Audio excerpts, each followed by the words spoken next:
अस्सलाम वालेकुम, कैसे हैं सब दोस्त? खैरियत से हैं? तो मैं हूं उस्ताद बिल्ला जी। तो आप देख रहे हैं यूट्यूब चैनल उस्ताद बिल्ला जी।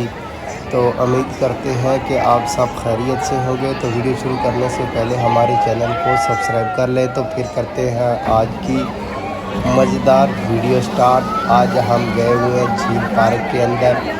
तो बहुत ही ज़्यादा शुगर लग रहा है और तमाशा लग रहा है। तो वीडियो से जुड़े रहें। तो वीडियो करते हैं स्टार्ट।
खा रही है।